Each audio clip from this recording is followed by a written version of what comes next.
Pemirsa, polisi berhasil menangkap seorang pria yang diduga sebagai pembunuh anak pengurus partai politik di kota Cilegon, Banten yang terjadi 2 pekan lalu. Pelaku berinisial HA ditangkap pada Jumat sore oleh tim gabungan Satreskrim Polres Cilegon dan Ditreskrimum Polda Banten. Pelaku ditangkap tanpa perlawanan di wilayah Pabuaran, Kelurahan Ciwedus, Kota Cilegon. Kasus pembunuhan terhadap anak pengurus partai politik di Cilegon terjadi di rumah mewah di Kompleks Bukit Baja Sejahtera 3, Kelurahan Ciwaduk pada Selasa 16 Desember 2025 lalu. Korban berusia 9 tahun saat itu ditemukan tewas oleh kakaknya yang masih berusia 11 tahun dengan luka parah di sekujur tubuh. Pihak kepolisian belum menjelaskan motif maupun kronologis lengkap kejadian karena masih menunggu hasil pemeriksaan terhadap pelaku yang kini ditahan di Mapores Cilegon.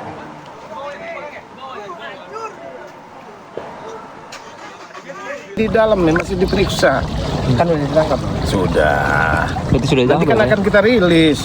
Tapi kita masih fokus ini itu udah diamankan udah. Tapi sudah tertangkap Bang? Sudah. Sudah ya. Sementara itu. Kita lanjutkan dialog kita ke Mas Ardi. Mas Ardi, tadi masih penasaran, apakah benar ini bisa bertindak sendiri dengan dia memprofiling rumah-rumah mewah ini, kemudian mengetahui hartanya diletakkan di mana? Seperti apa? Apakah memang bisa begitu dengan sendiri? Jika HA ini bertindak sendiri, maka feeding informasi dan gathering informasi yang dilakukan sangat bagus. Harus kuat? Harus kuat. Oke. Karena mau tidak mau, dia nggak bisa bertindak tanpa informasi yang jelas. Misalnya, nah, informasinya itu dari mana kira-kira? Nah, ini yang harus didalami oleh pihak kepolisian. Ini bisa dari digital forensik misalnya, dari mobile phone pelaku ini, dicek dia komunikasi dengan siapa saja, ataupun bertemu dengan siapa saja di 1 atau 2 minggu sebelumnya. Dan apakah si HA ini pernah melakukan survei ataupun profiling ke rumah-rumah tersebut, ini bisa dicek lebih lanjut oleh pihak kepolisian. Menurut Bang Ardi, mungkin nggak sendiri? Mungkin, memungkinkan sendiri. Namun dengan dukungan dari second layer yang saya sebutkan tadi, sangat kuat. Informasi sudah sangat kuat dan dipercaya oleh si HA ini, akhirnya dia melakukan sendiri itu tanpa keraguan. Karena kan kalau kita berbicara kebetulan begitu ya. Mungkin kalau kita berbicara kebetulan terlalu dini karena kalau kita lihat 2 aksi pencurian yang dilakukan ini di rumah pejabat. Ya, kalau kita bahas dari kacamata faktor korelatif kriminogeniknya adanya kesempatan dan keinginannya ini, niatnya ini sudah sangat kumulatif seperti itu. Jadi dia tidak hanya melihat ini bisa dibobol, namun sekitar di situ mendukung. Dia melakukan aksinya tuh dengan percaya diri sehingga. Nah, namun tadi saya bilang mitigasi oleh pelaku ini sangat buruk seperti itu. Berarti tidak betul-betul profesional juga ya? Iya, profesional sebagai profesional thief itu tidak juga. Namun kita bilang sebagai profesional, orang yang bisa memprofiling kemudian melakukan aksi sendiri, ini bisa kita lihat sebagai hal yang baik ya. Pelaku ini memiliki kemampuan untuk itu seperti itu. Tapi kalau kita lihat juga ketika ditangkap langsung mengaku, apakah itu juga salah satu bisa dibilang profesional sebagai pencuri begitu, Bang Ardi? Untuk mitigasi seperti itu, saya melihat bahwa pelaku ini tidak memiliki keberanian mental ya sebenarnya. Ya, untuk ketika berhadapan dengan masyarakat, ketika tertangkap, ini bisa menjadi clue bahwa kejahatan yang dilakukan pelaku sebelumnya ini lolos dari warga misalnya, lolos dari kepolisian, dia bisa melakukan itu berkali-kali sebelumnya. Nah, ini harus diusut tuntas oleh pihak kepolisian sehingga memacu pelaku ini untuk melakukan aksi itu dengan percaya diri. Iya. Kita mau menemukan juga nih benang merahnya. Tadi masih penasaran dengan latar belakang pemilik dari rumah-rumah ini, anggota DPRD, kemudian politisi. Apa benar nih ada informan mungkin yang memberikan informasi terkait profiling mereka itu dari orang yang dekat dengan pemilik rumah? Kalau kita tarik benang merah, ini kemungkinan besar ada informan yang mengetahui dari korban A, korban B, korban kedua, dan calon korban-korban lainnya di ekosistem yang sama. Misalnya dari lingkungan pertemanan atau lingkungan pekerjaan seperti itu, sehingga bisa memberikan feeding dan support pada pelaku.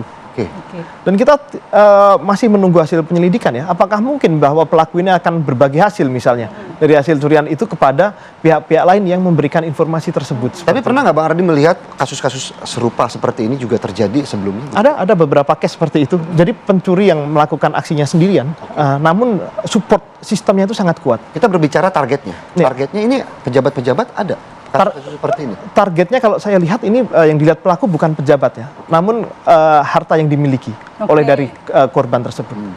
Jadi, tapi kan kalau kita kemudian sedikit berbicara target harta begitu pengusaha juga kaya. Mungkin orang-orang yang tidak terpikir sama kita nggak punya duit begitu ya, ternyata punya rumah yang besar. Ini kan ada suatu apa ya, bisa dibilang pola begitu. Betul.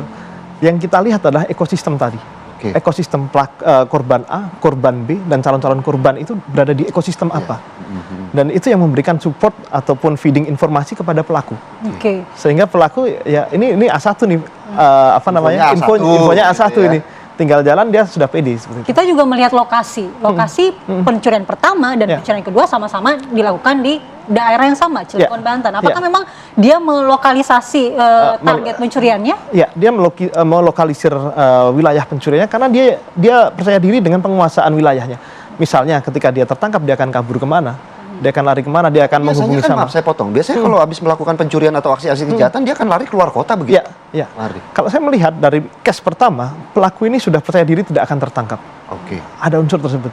Jadi polisi kebingungan memeriksa saksi yang 16 atau 17 saksi, dan pelaku mungkin memikirkan, loh nggak ada hubungannya dengan saya. Kedua juga CCTV tidak ada. CCTV tidak ada. Dan ini yang menjadi celah ya, digital lag ya. Jadi CCTV itu kadang sebagai situational crime prevention itu ada CCTV itu udah mengurungkan niat misalnya calon pencuri misalnya untuk melakukan aksi. Namun di sisi lain dengan kerusakan CCTV dan ada lag tersebut, ini mempersulit untuk penyelidikan lebih lanjut untuk memahami bagaimana motifnya, bagaimana cara dia masuk, itu sangat berat seperti itu. Baik. Jadi kira-kira untuk mencegah atau mengantisipasi tindakan-tindakan atau kasus-kasus seperti ini ke depannya, bagaimana sebenarnya kewaspadaan kita? Yang pertama adalah psychology lag ya, adanya gap psikologi. Psikologi kita ketika kita berada di rumah yang megah misalnya, rumah yang proper, namun kita mengabaikan security, kita sudah merasa aman. Nah, paling aman adalah kita tidak boleh merasa aman. Itu ya, kewaspadaan ini terlalu meningkat. Yang kedua terkait dengan teknologi, dengan CCTV, paling tidak per 6 bulan atau per 3 bulan kita harus cek. Misalnya kita menggunakan cloud ya, atau penyimpanan cloud, kita harus cek apakah ini berjalan dengan baik atau tidak. Menggunakan memori juga kita harus cek. Itu yang harus diperhatikan. Yang ketiga adalah kohesi sosial.